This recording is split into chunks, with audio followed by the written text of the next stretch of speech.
पुंडलिक वरदा हरी विठ्ठल, पंढरीनाथ भगवान की जय।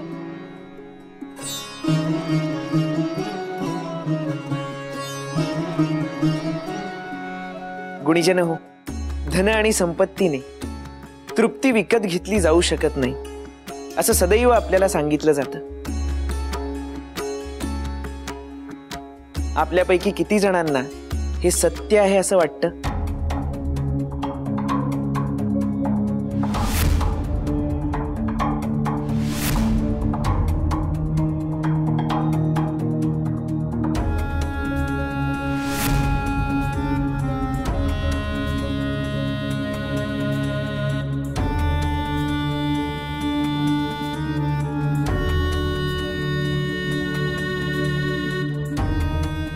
परंतु तरी देखील धन आणि संपत्ती मिळवण्याची आस आपल्यापैकी किती जणांना वाटते?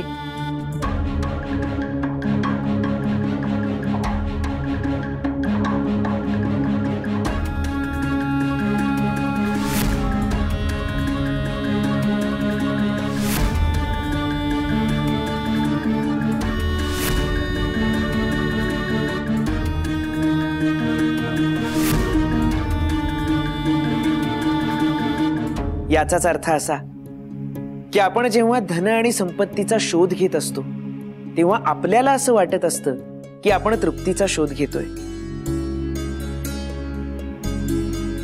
परंतु खरं तर आपण सुखाचा शोध घेत असतो। तृप्ती आणि सुख या दोन भिन्न गोष्टी आहेत। झाडावरचं फूल विकून त्यातून जे धन प्राप्त होतं त्यातून मिळतं ते सुख, आणि तेच फूल जर पांडुरंगाच्या चरणी अर्पण केलं तर त्यातून मिळते तृप्ती। प्रत्येक सुखाच्या अंती तृप्ती प्राप्त होईलच असं नाही, परंतु प्रत्येक तृप्तीमध्ये सुख मात्र असतंच। सुख हे क्षणिक असतं, तृप्ती चिरंतन असते। सुख हे शारीरिक असतं, तृप्ती मानसिक असते। गुणीजन हो, या अनन्य जीवन सागरातले आपण केवळ पांथस्थ आहोत। या सागराच्या पल्याड आपल्याला केव्हा ना केव्हा पोहोचायचंय। प्रत्येकाच्या जीवनाचा केव्हा ना केव्हा अंत होणार आहे। मग जीवनाच्या अंती आपण आपल्या सवे सुख घेऊन जाऊ शकत नाही, परंतु आपण आपल्या सवे तृप्ती घेऊन जाऊ शकतो। आपण मिळवलेलं धन आपण आपल्या सवे घेऊन जाऊ शकत नाही, परंतु ते धन मिळवताना जे आपण कष्ट केले त्याची तृप्ती आपण आपल्या सवे घेऊन जाऊ शकतो। आपण बांधलेलं घर आपण घेऊन जाऊ शकत नाही, आणि ह्यो आमचा वाडा, परंतु त्या घरातील आर्त आणि हळवे क्षण आपण आपल्या सवे नेऊ शकतो। आपण बांधलेलं राऊळ आपण घेऊन जाऊ शकत नाही, परंतु त्या राऊळातील हरिनामाचा जयघोष आपण आपल्या सवे घेऊन जाऊ शकतो। आपण आयुष्यभर ज्या गोष्टींच्या मागे धावतो त्या गोष्टीची आपल्याला चणचण भासते, कारण त्या गोष्टी मर्यादित असतात। इतरांना देऊन त्या संपू शकतात। इतरांना देऊन जे वाढतं ते प्रेम, इतरांना देऊन जी वाढते ती माया आणि तृप्ती।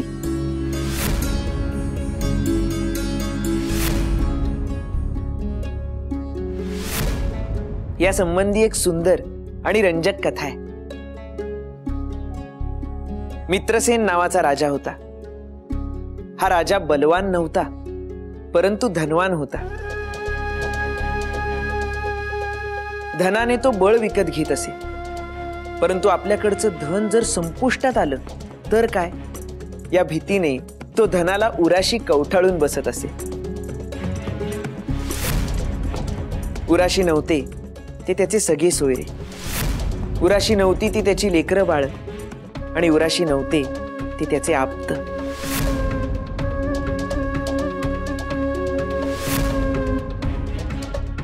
एकदा मित्रसेन एका महात्म्याकडे गेला आणि त्या महात्म्याला जाऊन त्याने विचारलं की जीवनाच्या अंती माझं रूप कसं असेल. तो महात्मा राजाकडे पाहून हसला. त्याने जवळच असलेल्या कुपीतील राख हातात घेतली. ती राख राजाला दाखवत तो म्हणाला, जीवनाच्या अंती तुझं रूप असं असेल.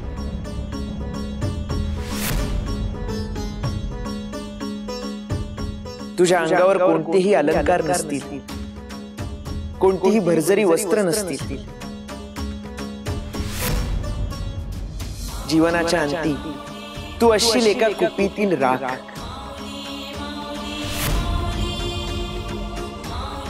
म्हणूनच सोन्याच्या लंकेत राहून देखील रावणाची राखच झाली.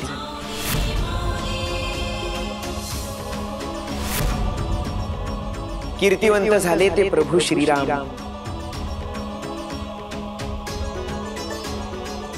सामर्थ्यवान असूनही कंसाची अखेर रक्षाच झाली.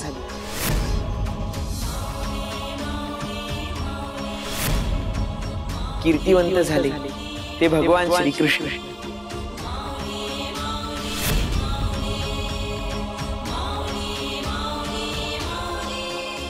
बोला जय जय राम कृष्ण हरी, जय जय राम कृष्ण हरी, जय जय राम कृष्ण हरी, जय जय राम कृष्ण हरी, जय जय राम कृष्ण हरी, जय जय राम कृष्ण हरी, जय जय राम कृष्ण हरी, जय जय राम कृष्ण हरी, जय जय राम कृष्ण हरी, जय जय राम कृष्ण हरी, जय जय राम कृष्ण हरी, जय जय राम कृष्ण हरी, जय जय राम कृष्ण हरी, जय जय राम कृष्ण हरी, जय जय राम कृष्ण हरी, जय जय राम कृष्ण हरी, जय जय राम कृष्ण हरी.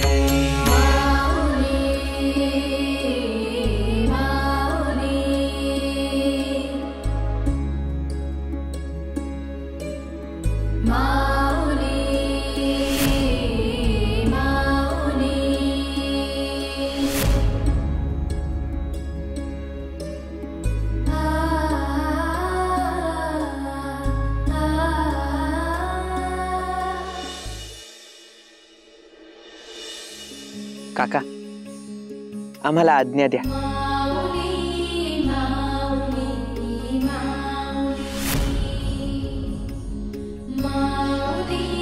हो, असं काय करताय? एक दिवस थांबलात आणि निघालात बी. एखाद्या स्थानी किती क्षण थांबलो यापेक्षा त्या क्षणांनी आपल्याला काय दिलं हे अधिक मोलाचं असतं. आपल्या धर्मशाळेत आपण आम्हाला आश्रय दिला त्याबद्दल आपले मनापासून आभार.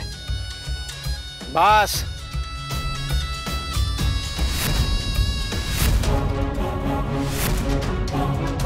कालपासून लय सहन केलं, लय ऐकलं.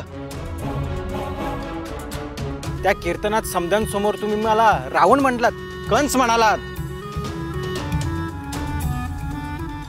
नाही काका, दादा जरी रावणाला लंकाधिपती म्हणाला असला तरी सुद्धा कीर्तिवंत ठरले ते प्रभू श्रीरामचंद्र. ह्याचाच अर्थ कीर्ती चिरकाळ टिकते, धनसंपत्ती नाही. तुम्हाला बघायचंय कीर्ती कशाला म्हणतात ते. सदा इकडे ये.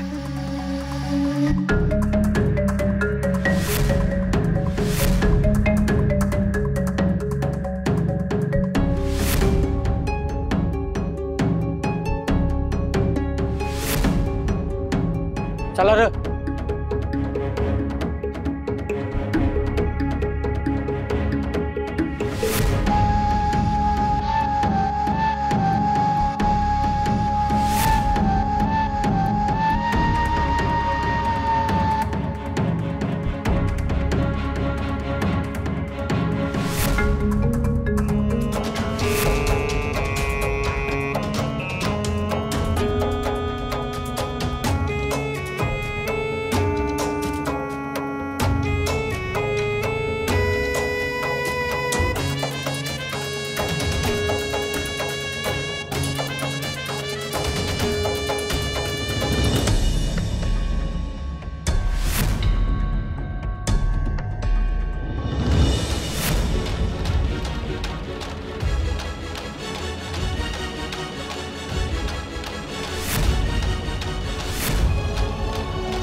सदा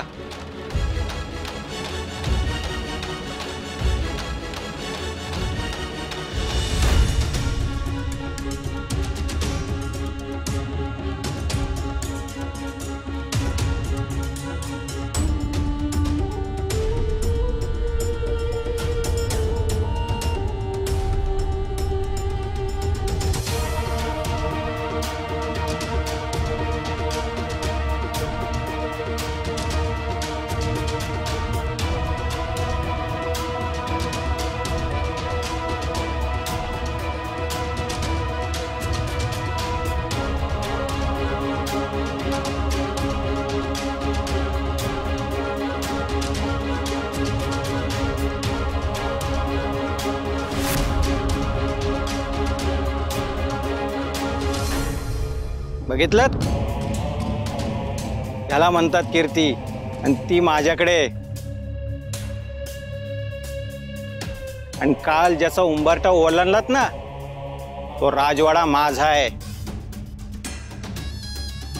आणि ज्या गोठ्यात तुम्ही राहत होता तो गोठा माझा आहे. आणि तो गोठा एवढा मोठा आहे की ग्रामात कोणाचं घरही नसल. आणि तुम्ही त्याला धर्मशाळा म्हणता? हो, आपण जन्मापासून त्या वाड्यात राहत आहात. आपले वडील देखील त्याच वाड्यात राहिले.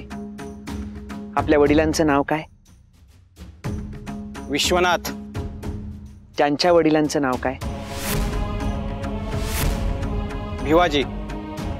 त्यांच्या वडिलांचं नाव? कृष्णाजी. त्यांच्या वडिलांचं नाव? महादेव. नेमकं तुम्हाला म्हणायचं काय? आपल्या त्या वाड्यात वास्तव्य करणारी आपली ही कितवी पिढी? 7वी. याचाच अर्थ असा की आपल्या आधी तो वाडा साऱ्यांचाच होता. प्रत्येकाने तिथे काही क्षण वास्तव्य केलं आणि तो तिथून निघून गेला. याचाच अर्थ असा की तो वाडा म्हणजे धर्मशाळाच आहे. तो वाडा मरणोत्तर कोणीही त्यांच्यासवे घेऊन गेलं नाही. तुम्हीही घेऊन जाऊ शकत नाही, वाडाही नाही, आणि ही धनसंपत्ती देखील नाही.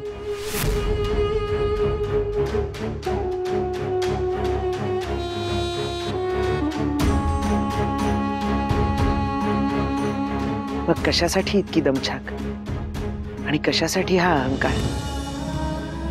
लहानपणापासून कुठलं मोठं कार्य घडलंच नाही माझ्या हातून, म्हणून इतरांनी मिळवलेल्या मोलाचा अभिमान बाळगला. ज्या सत्यापासून सदैव पळण्याचा प्रयत्न केला ते तुम्ही औचित काल सगळ्यांसमोर आणलं, म्हणून सहन नाही करू शकलो. पण आता या समदा वैभवाचा मोह जडलाय, तो कमी कसा करू? पांडुरंगाचरणी लीन व्हा. रंजल्या गांजल्यांची सेवा करा. निराधारांवर माया करा. त्यातून जे तुम्हाला मिळेल ते सुंदर असेल, कारण ते चिरकाल तुमचंच असेल.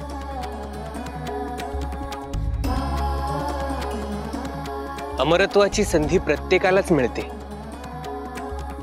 केवळ त्यासाठी जिवंतपणे कीर्तिवंत व्हावं लागतं, इतकंच.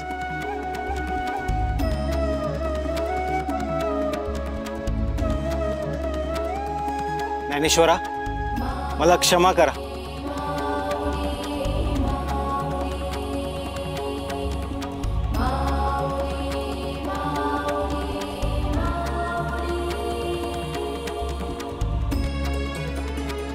येतो.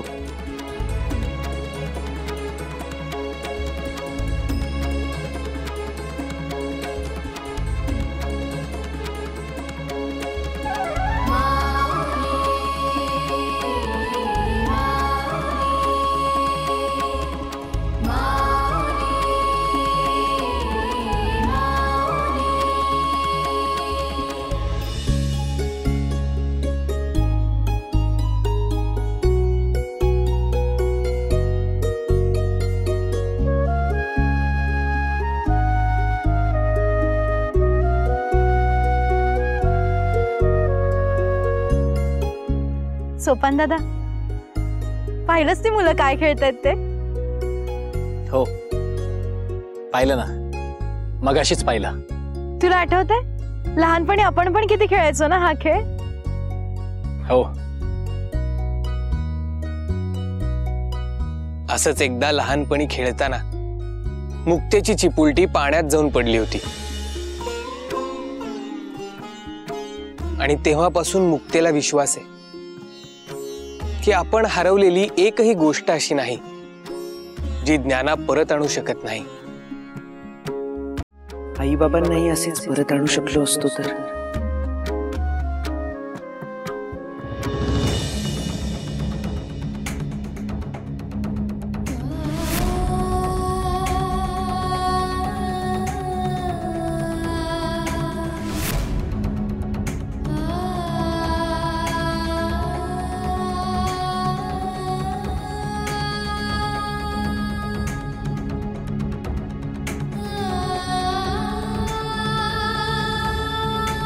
सोपान दादा, तू हे आई बाबांचं चित्र.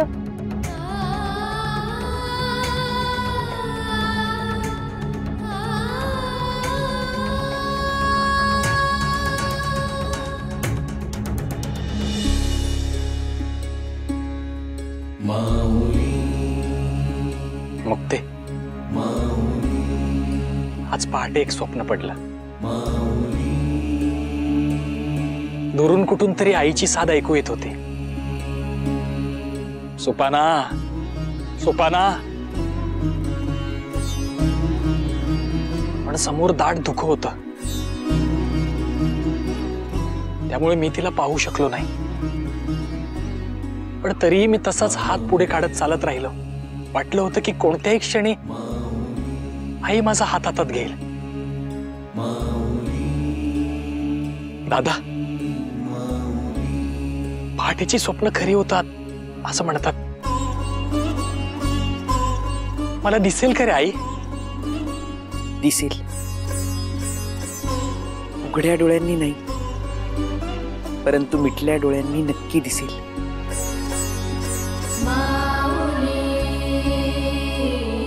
तिच्या थरथरत्या हातांचा स्पर्श माझ्या ओल्या गाली होईल ना रे?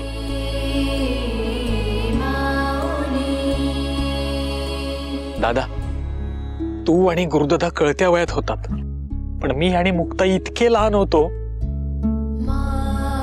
की आईच्या पुरेशा आठवणी सुद्धा आमच्या स्मरणात नाही आहेत रे. आणि त्या पुन्हा नव्याने निर्माण करण्याची संधी सुद्धा नाहीये.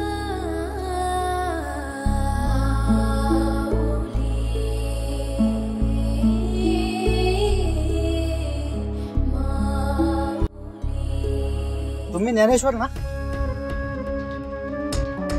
हो. पाटलांनी सांगावं धाडलाय, त्यांना तुम्हाला भेटायची इच्छा आहे. चला. नाही, तुमच्यासारख्या देव माणसाला पायपीट करायला लावली तर पाटलांना नाही आवडणार. आपण कुठे कुठे बांधली ते सांगा, पाटील येऊन भेटतील. चला.